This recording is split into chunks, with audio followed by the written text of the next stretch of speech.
Përveç imitimeve, filmave, si i bën njerëzit për të qeshur? Cila është Barceleta që i tregon më shpesh? Nuk kam unë përgjithsisht me qesh bëjnë veprima, nuk është se kam një plan për të bërë të tjerë me qesh, kupton? Nëse do më vinte dikush më thotë, më bëj çik me qesh tash do thosha, vëlla do më lesh rahat s'kam nerva. Kupton? Po është çdo gjë në momentin, kupton? Di shumë mirë që në ato momentet e mia, le të themi, ku jam me shoqëri, ku jam me kolegë, më the tash nuk kam ndaj moment që unë të ri pa bona ndaj karajozlik në kuptimin e mirë të fjalës, kupton. Edhe fakti që unë shkova në një reality show dhe nuk bëra shumë gjona fani ishte sepse isha i çik i ndrojtër sepse çfarë ndodhi. Isha midis 3 elementeve që më kompleksonin disi. Po.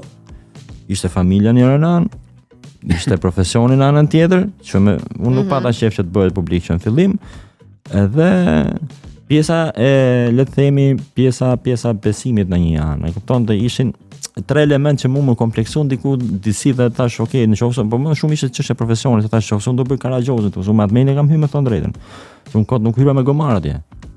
Hyra me gomar për treguar që unë kam marrë të bëj loja, kupton, lojë pa rregulla, karagjozën maksimum, kupton, por në momentin që unë prezantova le të themi me pjesën e profesionit, pastaj u doj skema. Unë kompleksova shumë dhe thash okay, do të ruaj një balancë, do bëj edhe më qesh po të jem edhe një le të themi format më serioz. Tani ne I kërkojmë falje së bukurës tënde, që jam e bindur do ta ndjeki këtë intervistën, po kemi përgatitur një lojë mes vajzave të ekranit. Shqiptar kë do zgjidhje? Unë gjykoj. Tani këtë lojë do ta bëj Viola që mos më biesh mua ngusht. Vazhdo Viola. Është thjesht for fun. Luana Vjollca apo Marina Vjollca? Asnjën. Okej. Bora Zemani apo Dojna Mema? Asnjën. Ne besoj që janë shumë sinqerta ato përgjigjet, ëh? Okej. Ja mos e sa do të thojë tash. Është në dorën tënde. Jo, janë shumë sinqerta, po them. Janë shumë sinqerta, po. Ronela Ajati apo Beatrix Ramosaj? Beatrix. Beatrix Ramosaj apo Dafina Zeqiri? Gjykoj ti në çfarë do lloj aspekti? Asnjën. Okej. Po besoj që po I gjykon në aspektin intelektual, kam vështirë. Po vlla, un po flas në aspektin artistik, në aspekti po shihni ju. Okej. Tajna apo Xhensila Myrtezaj? Xhensila. Okej. Xhensila apo Enca Haxhia? Xhensila, më çfarë? Kush është kjo tjetër, nëse di. Xhensila apo Elvana Gjata?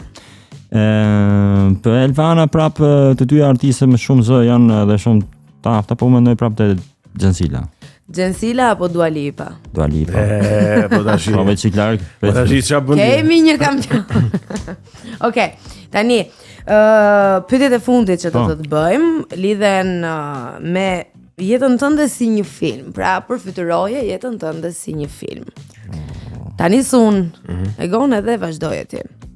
Kush do ta luante jetën tënde në një film? Pra nëse do duhej të zgjidhje një aktor që do t'ja besoje këtë. Mund të jetë shqiptar, mund të jetë I huaj. Mendo, ke pak kohë të mendohesh.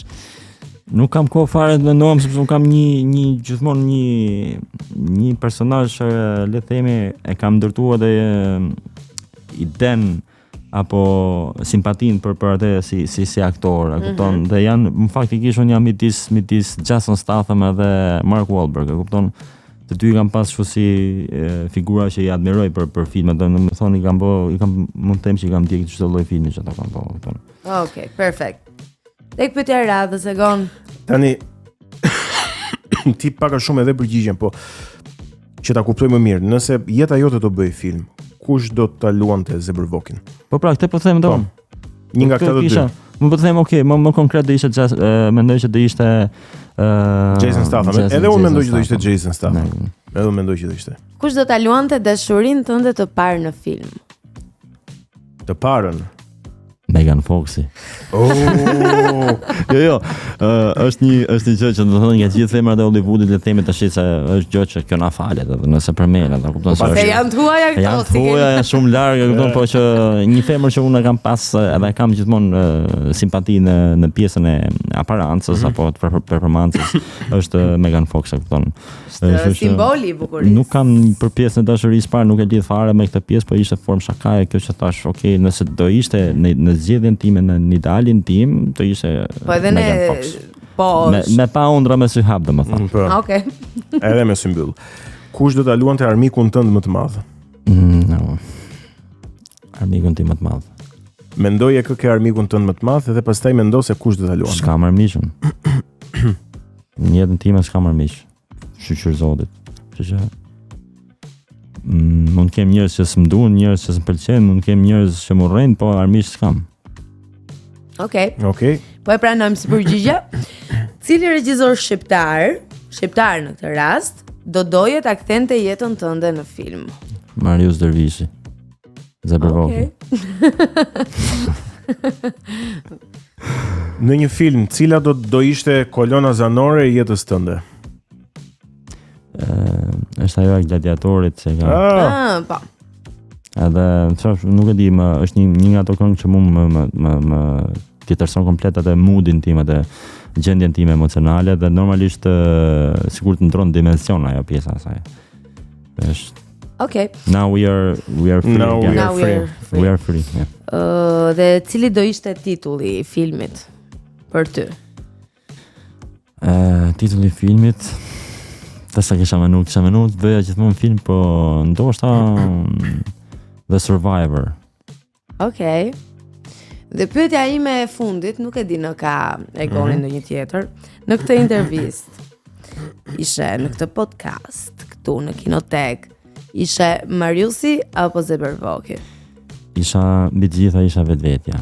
Qof Mariusi, qof Zabërvoki, domethënë nëse do i marrim në aspektin jashtë kornizave të filmit, të dy ato që njihen për publikun jam unë vetvetja. Pavarësisht e emrit apo, kjo është gjithë. Edhe këtu isha edhe Zabërvoki, edhe Marius. Super fare Marius. Tani, meqense ti i shef të gjithë filmat shqiptar që dalin në kinema, dhe kam përshtypjen që ti shkon te kinema Cineplex apo jo? Po tjetër. Aty kam shku dhe pa bë filma vet, po dhe normalisht aty është piknisja për çdo film ndër. Filmi radhës kur del? Shpresojmë shumë që nga fillimi 2026-s kemi mundësinë ta promovojmë në ku tjetër, vetëm në Cineplex.